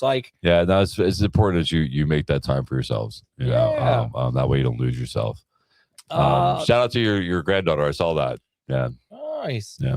Marcus from Georgia writes in, "My son is becoming a teenager." All right. And I realized I talked to him about success and discipline and sports, but I never talked to him about emotions. How do dads teach emotional strength without raising kids who think they're supposed to hide their feelings? By talking about it. I think I do a good job of that. I think so for example, right? If my son gets upset and he gets mad, I try to talk him through the anger. Right. I try to tell him, I understand why you're upset. But it's the cause and effect of that. Right. Like if you would have did this, you wouldn't be here. Right. So I try to get him to understand where the connection is between the thought, the action, and then the feeling. Right. And I do that because I understand that, for him to be able to control his feelings, especially when his hormones start hitting him, he has to be able to breathe and go back to what made him feel that way before he reacts. Right. That's what the whole thinking before reacting thing is. I'm only really good at that because I was a really good reactor. I wasn't a very good thinker. I was very good at reacting. My mom could vouch for me on that. I learned how to plaster because I would put holes in walls. But it was through time. But I had to learn on my own. I think as a father, if you really want your son to be emotionally stable and aware, then you have to be able to talk about emotions and be able to create that safe place to be able to do that. I know I do it with my kids. I think, right? Yeah, I have to drive you home, so you have to say yes. Yes. All right, good. You need to ride home, right? You hungry later for dinner? When you get from 30, you say yes right now. I'm an amazing father. No, he said yes. It'll be great when you hit that age and all of a sudden he wakes up and his voice drops an octave and you go, I got some competition. Dude, I can tell you exactly. I can literally tell you the first time when Isaiah's voice changed. It literally was Iron Man 1 came out. Okay. I'm not even kidding you. I know this for a fact because I called him on the phone and I go, "Bro, Iron Man Friday, let's go see it, 8:00, man." And he goes, "Oh no, Dad, I got a football game." I was like, "What the fuck just happened?" I literally do. I go, "What the fuck just happened?" He goes, "What? What are you talking about?" I was like, "Wait, your balls drop overnight?" I'm like, "Where the fuck did that voice just come from, bro?" I was like, "How did you get him talking like me?" And he starts laughing and shit. It was like overnight. It was Iron Man 1. I will never forget that. It's one of those core memories that I will never forget. That when all of a sudden he sounded like me. Don't you love what sticks All those like the ones that just stick in your head. Yeah, That you just it was can't- great. I'll never forget. He's like, I got football, Dad. I was like, you got what? Who are you? What are you smoking? A 12 pack of cigarettes a day? Like, what are you doing? Oh my god, it's so Yeah. funny. I remember. I So still remember funny. the day Tyler was. I would always tell this to new parents. Tyler was turning 4. It was Yeah. like in this weird age when people are always asking about. It's like somewhere between 2 and 4. And I'll never forget. He went to bed and he was like, we're talking about making pancakes. And I was like, all right, buddy, we're going to bed. And he said to me, he goes, Daddy, he's like, tomorrow pancakes? And I was like, yeah, buddy, pancakes tomorrow. Goes to bed, wakes up the next day. I go to get him up. He's like, hey, Dad, so we making pancakes in the kitchen? What's going on? I was like, wait, what? What just happened, bro? I What was just like, happened to your where did all voice? these words come from? Like, he's like, I was just looking at pterodactyls last night. And I was like, what? Like, they change so quick on you and it hits you as a parent. It's mind-blowingly You know, awesome. there's a study, and I'm glad I did this. There's a study that says if you teach your kids about dinosaurs when they're little, Okay. and how they eat and teach them the actual names, it helps them be more intelligent in school and better with math and everything else. That's awesome. I mean, I don't know if it's true or not, but forget. I taught him about dinosaurs. What age? You know, I know you do. I know. I used to take it. I used to take it to the freaking museum all the time. Well, we have to go. I told you we got to go to the fossil park. Yeah, I know. I still want to go there. Yeah, so we we want got to go there. We have to do that. I told Reggie because I missed the window Yeah. with Tyler. Now he doesn't want to go because he's too cool. And I No, told why not go? This kid just discovered this biggest freaking dinosaur yet. And then they discovered, you see that? Like this kid in Argentina found this dinosaur bone that's like the largest like freaking walking mammal or whatever the hell it was. existed like Yeah, that. and then they found this beak of this. I don't know. I'm not a big dinosaur. Look, I wanted to go to this park so bad that in my shed right now I have waders, like waterproof Oh, I got waders. waders. I got all the gear Yeah, just to go to let's the go. fossil I'm park. down. We're going to Saturday. We're going. So, Simone writes in from wow, I don't even know what country that Where's is. Monatique, Martinique, Where's it at? right there, Martinique. Oh, Martinique. Martinique. All right. What, Avery? That's Martinique, but I'm gonna roll with that because I guess there's a country I don't know. But I've been dating an incredible man for 5 months, emotionally available, consistent, and ambitious. The problem, he's almost too good, and I'm always waiting What for does the that catch. mean? I know, right? Auditing a healthy relationship for hidden damage. My therapist says it's a trauma response. Yep. My gut says it's common sense. Nope. How do you learn to trust something good when your past tells you everything comes with the catch? Okay. Stop it. Stop it. It's just the first part. Stop it. Stop. Again, I guess it goes Wait back. a minute. This goes back Stop. to what I was saying before. You know your life is good when you're looking for problems. Yo, you say it all the I time. say it all the time. You know your life is good when you're looking for problems. You know, he's too perfect. Why is he too perfect? Yeah, fucking Mr. Fry. Fucking it was fucking great. That's great. No, you're looking for problems. Like it shouldn't be like he's perfect. What? And I agree. Everybody does it. Oh, that person, that girl's too perfect. There's got to be something wrong with her. Why are you putting that out in the universe? Why are you looking for something wrong? How about you just go with the flow and see what the fuck happens? And maybe it just might turn out to be the most beautiful thing in the world because you didn't put any negative energy out there. You didn't go looking for a problem. You know what I mean? Here's my thing, right? This is how I truly try to live my life. What's it say? No, I just like this. Just Just trust it. You're not dead. Don't Don't question it. I love that. No, I love that. No, but so here's my thing. I try to go with the simple fact that I'm going to trust the person who wants to hang out with me and wants to see me. And if they don't, then they don't. You know what I mean? And I'm just going to keep going with what I'm doing. You know what I mean? I'm going to keep moving and keep forward and trucking. I think people get so lost up into looking for problems that they create their own. And I think sometimes we put that energy out there. Here's the thing: when you say I'm going to be successful and I'm going to do all this, and it happens, like that stuff right there, it shows you that manifestation is real, right? So if I start questioning, going, "Oh, there's something wrong with this person," well, then I'm putting that energy out there, right? Then guess what? I'm going to find something wrong. Something's going to happen because I put that energy out there. I manifested that, right? I mean, we all believe in that shit, right? I mean, I will do. So I'm going to put out there, hey, this person really cares about me, and it's going to work, and I'm going to move forward, and these things are going to happen. And then then I did my part. I kept it positive. I kept it free of any negative energy from my past and any trauma, and I'm looking at for a fresh new slate and moving forward. Right? I did my part. Now that person fucks up and does all this other shit. Well, then that's on them. I'm still going to stay true to my core values that eventually is going to work out for me. Yeah. I'm going to say outside the box because I've been in with people in the past and therapy sessions with people that go through this with their childhood trauma. Therapy is amazing to work through issues. Totally get it. But also sometimes what I think it goes back to what I was saying originally, if you find a pattern of you picking people that are remind you of your past or horrible people, sometimes you got to start working on yourself. Yep. You got to start figuring out why you're doing it. Why you're drawing those people in there, why you're attracted to those people. Yes. Why? That's a big why. Yeah. And now you landed a great guy, which is awesome. Yes. But which is kudos to you. And now you're freaking out about it. But if you really stopped and thought to yourself, hey, I've went to therapy. I've learned a lot about myself. I've worked on myself. And now I'm a much better person. I'm making better decisions. That probably is why you met a better man. Yes. Yes. So and listen, it has to be simpler than hair color or eye color or freaking what I mean? Like it has to be a little more difficult than that. You can't be like, well, I dated a guy with blonde hair. I'm going to date a guy with brown hair now. See if that makes a difference in my relationship. Curveball. You know what I mean? Like that's not how it works. It's not how it works. So don't. You gotta think a little more deeper in that. It was only that simple. Lorraine from Portland. Portland writes in, my adult son and I had a falling out a year and a half ago, and we barely speak. Every day, I want to reach out, but I'm scared of making it worse. How do you start to repair a relationship with a grown child when you don't even fully understand what broke? So wait, is a parent with their kid? Yeah, they had a falling out, and obviously it must be an older child because they're not in the house anymore. Yeah. And she doesn't know what happened, but she's afraid to reach out. So they just haven't spoke for a year and a half. That's terrible. It's terrible. That's horrible. It's time you're never going to get back. Time is your precious commodity. I said this to Melinda the other day when we were on the thing, right? Yeah. Here's what you have to understand, and this is what you all have to get over. This is your one life. This is it. This is your one play.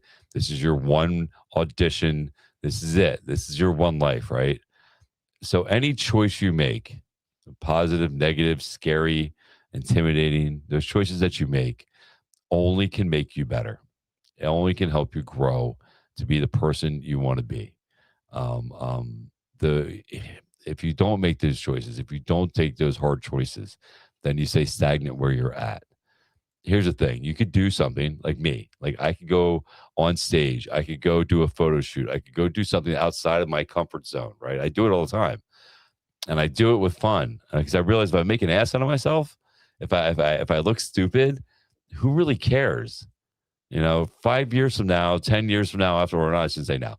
Let's say 5 or 10 years after I pass, after I'm long gone and in the grave, right? Nobody's going to remember those things.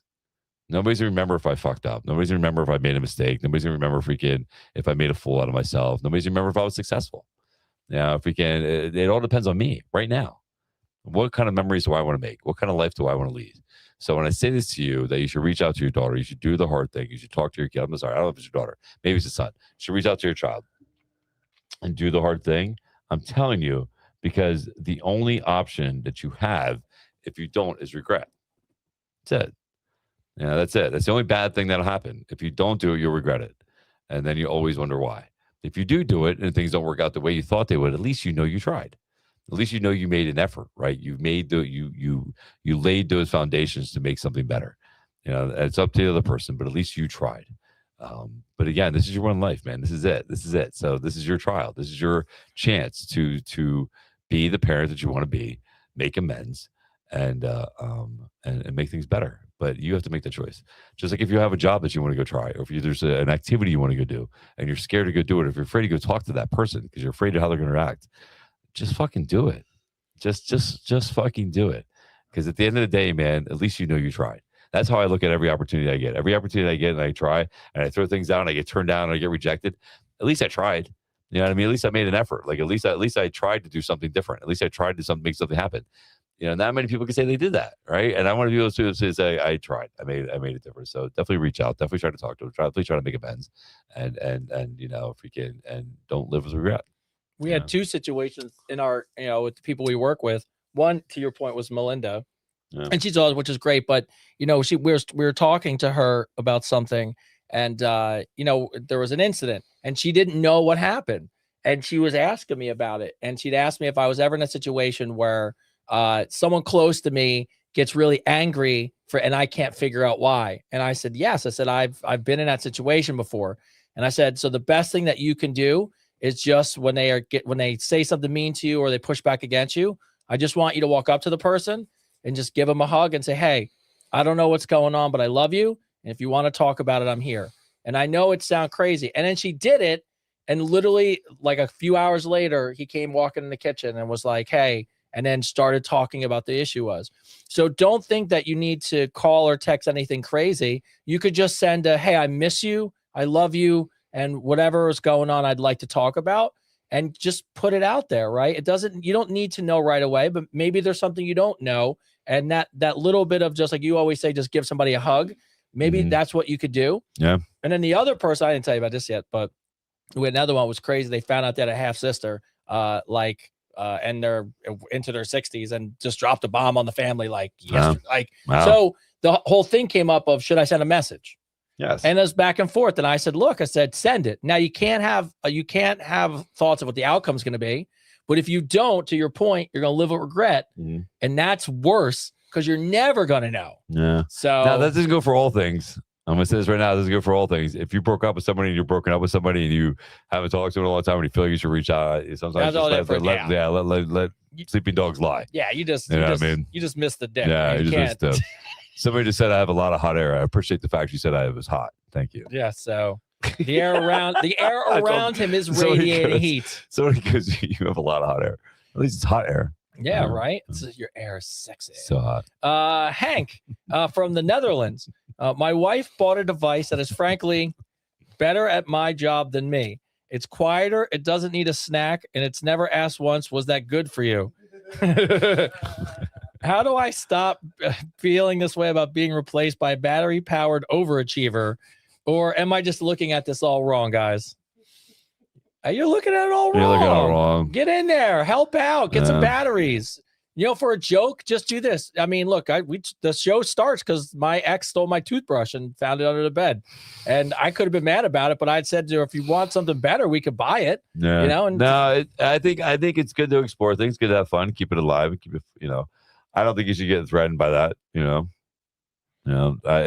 not like the only thing is she starts using it more than having sex with you. She starts that's my only thing. Like the only problem with a woman who uses one of those all the time, they start getting this only way they can get off, right? And then it's kind of like, it kind of makes the guy feel he's replaced. So you got to find a good balance. But I don't think you should be threatened by it. I think you should just have fun with it. You know what I mean? Like if you're put yourself in her position. If you were a female and you had a bunch of toys, would you not want to play? You would.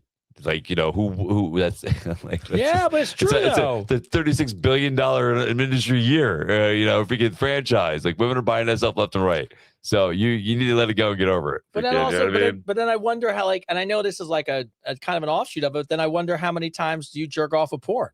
But you don't, but you don't equate that to the same thing. That's but true. It is, right? It's true. It is the same thing. Yeah. It's the same thing. Yeah. So what's the difference really, right? Yeah. I look, and by the way, I've never in my whole life met anybody who was honest with me and was like, my girlfriend uses the vibrator so much that it's all like 24/7. It's just that doesn't really happen. And if it does, I mean, right into the show. Somebody just asked the question. They asked, "Are you a relationship advisor?" Oh, not only a relationship advisor, we are award-winning relationship advice. Oh, that would be what they know in the lexicon as expert. Expert. Thank you. It's not like there's an award behind you or anything, Well, there's new ones coming. I saw that they're done and they're being shipped. So the relationship expert ones are coming in soon. So yeah, I love battery-powered overachiever. By the way, what happens when the batteries die mid-thing and then you're screwed, right? You need a guy there to help out. Sharing is caring. Sharing is caring. Right there, when you hear the batteries die. I suggest for you, bro, you get one of those ones that have a remote so that way you control the fun. Yeah. That way you don't feel so threatened. Make a game out of it.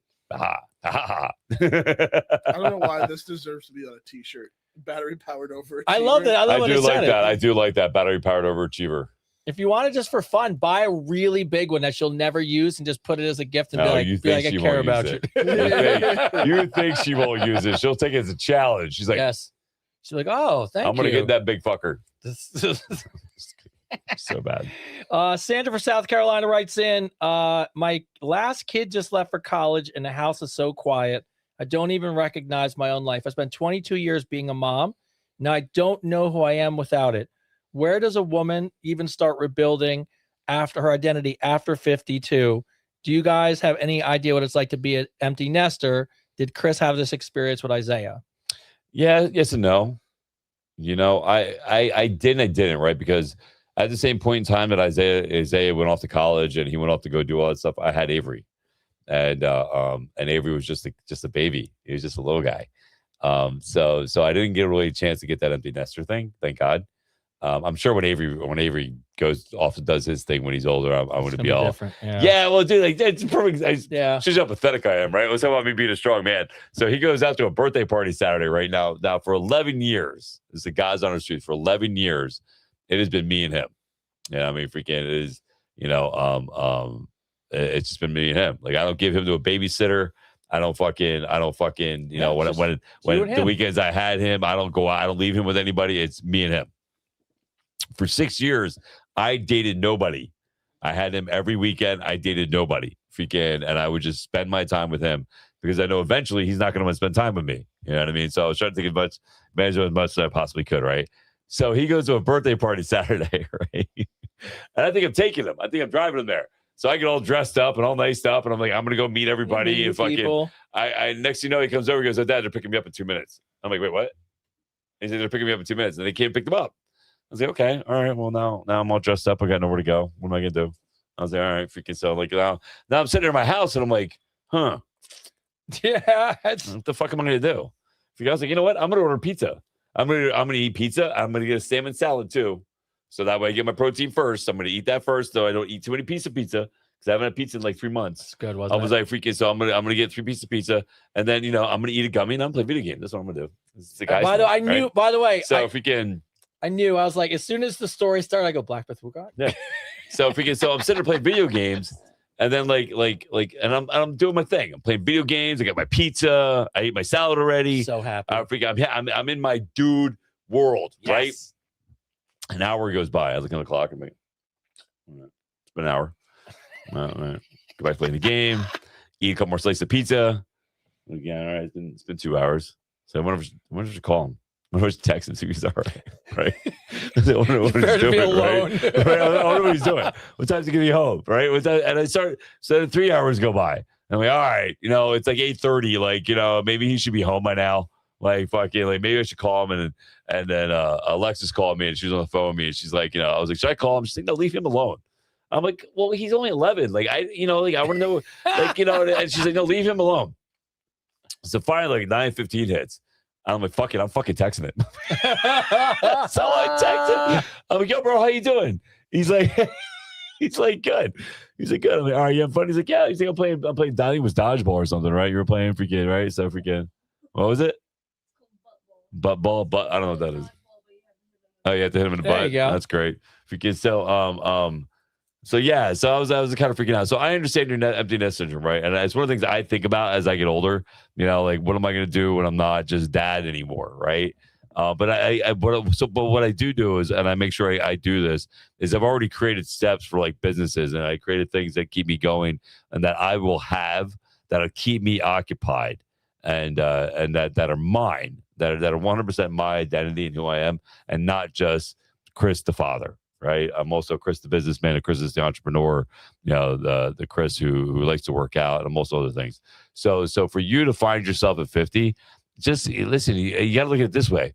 Stop looking about how much you miss them and look at the time you get to know you now and how exciting that is, right? How exciting is to get to know you at 52? That you get to know who you are and get to identify with what you love and get to actually spend time getting to know you in these later parts of years. I think it's a gift. I think it's something that we overlook.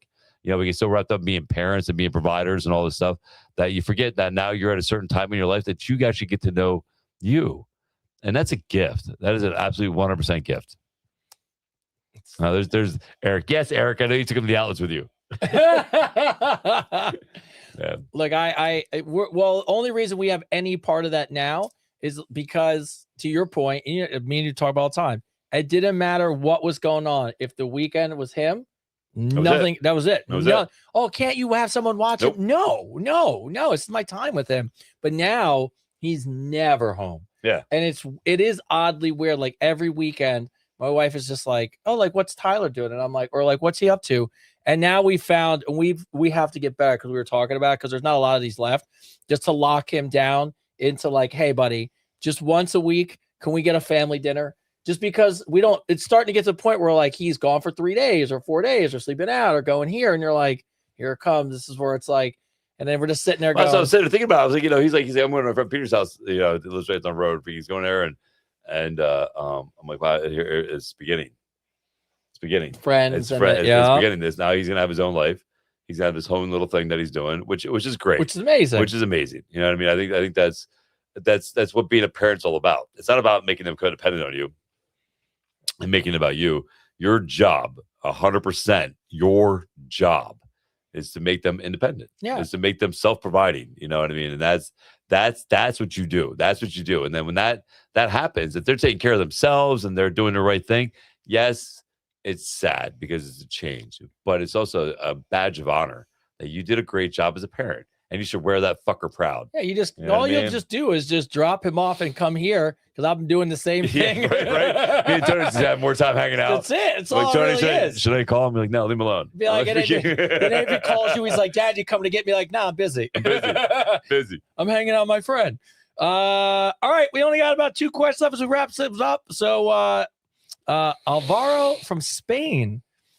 Spain. Spain. So we had with I 2 love that. really great guy questions. Kind of brings it home for what we're talking about. ¿Cómo está, señorita? Señorita. hmm.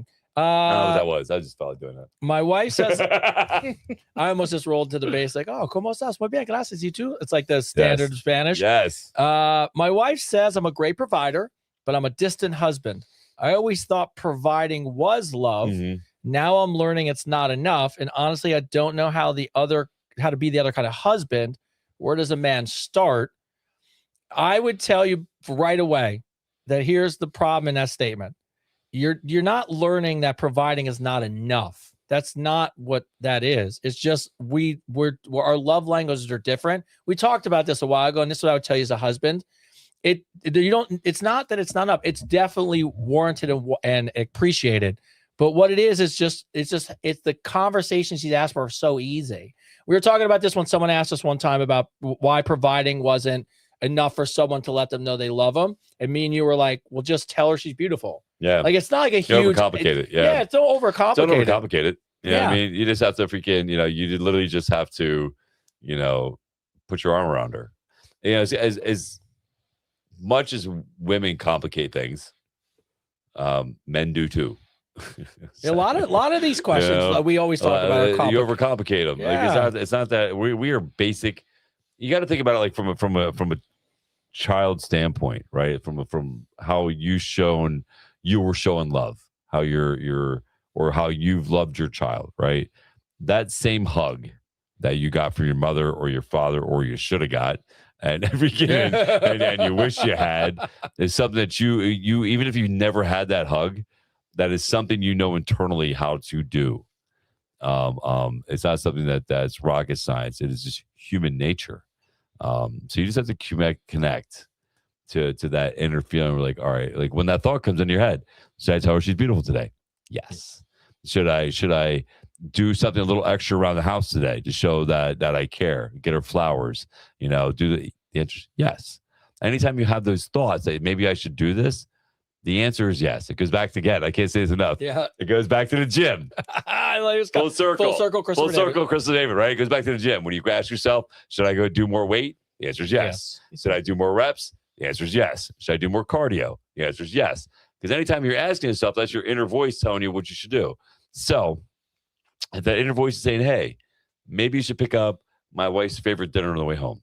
Or maybe I should, see what, maybe I should ask her what kind of shoes she likes or what kind of dress she likes and take her out somewhere fancy and surprise her with those little gestures right there go immensely. And I'll tell you what even goes more immensely. Making eye contact and be like, hey, I love you and I appreciate you. That right there is $1 million win. Right there. 100% $1 million win. making that eye contact, taking a second where they pause and whatever they're doing and go, hey, I just want to tell you I love you and I appreciate you. That'll fucking get you massive points right there. You know what I mean? So just that little bit right there makes a huge fucking difference. Get you know what I laid, mean? bro. Get you laid. Yeah. Get you that BJ. No, I'm just kidding. No, it will. We're not kidding. So no, here's the other way to look at it too, and and you're right. I love it will get you a blowjob. I like how we've been sensitive this whole time. We just brought back around. Like, with with no teeth. So no, look, it's funny that first off, it really is amazing how we all do it. We overcomplicate things, and really the answer's right in front of us. Yes. But there's two things I'd tell you. One, your kids, right? You don't go to work and that's how your kids know you love them, right? You got to tell your kids you love them and you give them hugs, right? So why would your wife be any different? And the other thing, this is a big one I learned, and this is difficult for people to swallow, but I think it was a game changer for me.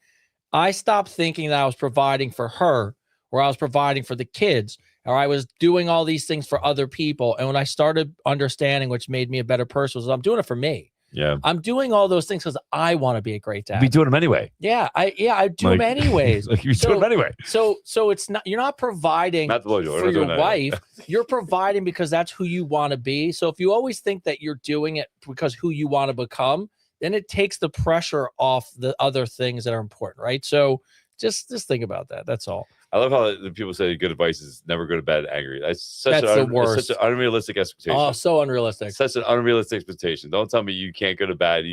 Because sometimes, and this the guy's honest truth, sometimes it's better to shut your fucking mouth and be separated for a little bit. Yeah, not space, separated. Space. But give yourself a little space, go to bed, sleep on it. And I guarantee when you get up in the morning, you realize it's not that bad. And the conversation wasn't that deep. Sorry to interrupt you. No, Roadhead's good. Yeah, there you go. But you realize the conversation wasn't that fucking deep. Like, you know what I mean? That whatever you're angry about wasn't that fucking important. Yeah. You know what I mean? And so you can't say you can't go to bed angry. It's Right, unrealistic expectation. I went to Raymore Flanagan to buy with Tyler's mom, and we were buying furniture for our first apartment together. Yeah. And they were doing all things. So this guy comes out. I'll never. It was one of the things you burn in your head. And I'm laying on the couch, and the guy's like, he's like, oh, it's nice. He goes, yeah, it's not a sofa pull-out couch. He's like, why are you sitting on it? I go, buddy, there'll be multiple times I sleep on this thing. Yeah, right. So I'm just making sure it is fucking comfortable. I think it's sometimes good. Sometimes it's really good to have that space to come back and talk, right? Sometimes not all conversations need to be finished at that moment. No. Sometimes it's better to take a breather and go, whew, I need to check that out for this and understand it. So that way I can hear you too. Because sometimes emotions arise really quick and you stop listening. And you're like, raw, and you listen to a fight and you don't listen to understand. So sometimes it's better to come back to the conversation and not. So going to bed angry is okay. Not talking about it is not okay eventually, right? Last question of the evening is to bring it home. Greg from Denver, Colorado. So Colorado, I love Colorado. All right, this is a good one to end the show on. My wife says I never open up, but every time I try, it comes out wrong or I shut down. I want to let her in. I don't have the practice. How does a man who was raised to handle it actually learn to share? Well, I'm gonna tell you right now. I think the fact that you think you're getting told that you're not talking about it right is on her. That's not giving you a free space to talk about it. Like, forget. So what? He's saying it, and she's telling him he's wrong. He's saying he's it wrong. trying. He says when he tries, either comes out wrong or he shuts down. So it sounds like a little bit of both of them. Yeah. So here's the thing: you can't tell a man that's trying to open up to you that he's saying it wrong. Yeah, that's a good. Yeah, you can't sit there and say, like, he's trying to talk to you, he's trying to explain something to you, and you're like, well, you're just telling me you're not saying it the right way. You can't say that. That's just such an immature thing to say. That's like me saying to you when you're talking to me that your voice is too high. I don't understand what you're saying because your voice is too high. It's not relating to me because your voice is too high. Like, that doesn't make any sense. It makes no sense. It's not his job to better explain it. It's your job to better understand it equally. Just vice versa. It's not your job for me to better understand what you're saying. It's for my job to better understand how you're saying it, right? Yes, sometimes things are taken the wrong way and out of context, 100%. But you have to go back to why it was taken out of context. And then, again, I will always say this is the most important thing out of any conversation to have. What's the intention? What's the intention of the conversation? Is it to put the person down? Is it to argue with the person? or is it really truly to understand where they're coming from and try to move together forward? So before you start an argument or before you decide you're going to sit in an argument, understand and the intention behind the argument. I think that a good way to make sure you don't escalate the argument is literally say that exact quote. What's the intention behind this? Where are we trying to go with this conversation? So that way you can understand whether or not it needs to be escalated or not.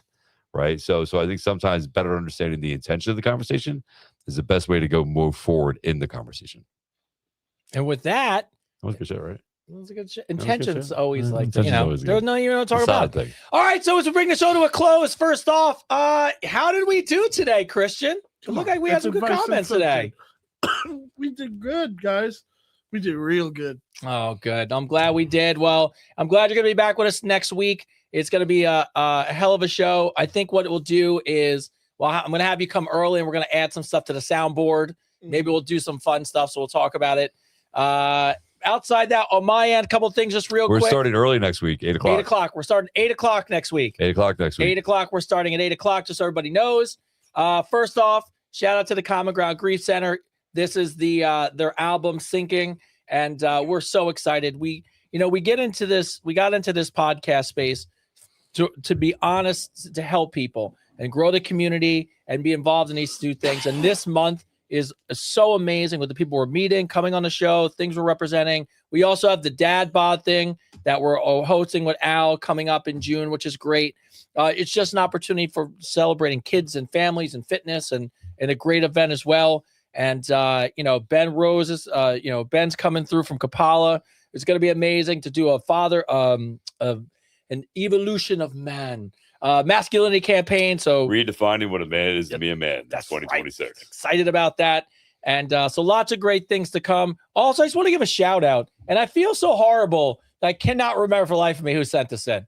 But I tell you guys all the time, if you send album covers in, we will swap them out on the wall. So I have to go back and get the card. But this one, Stevie Ray Vaughan, baby. That's what I'm talking about.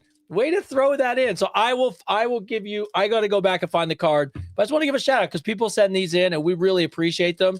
So if you have a favorite band, if you got a favorite album cover that you want to go up on the wall, we will replace them and put them up there. So that's awesome. But from my end of it, this month is just truly a blessing. So many great opportunities. We're getting out there. We're getting in front of more people. We're getting on podcasts. We're hosting things. It won't be long before you find out, Chris is going to be starring in some movie and the community grows and all these things are great. They're happening, but they only happen because of you guys, because you guys show up every Tuesday. You like, you share, you subscribe, you vote for us, you cheer us on. The Signal Awards voting is the contest is coming to a start pretty soon. So we're submitting episodes. Are we in that again? Yeah, damn straight we are.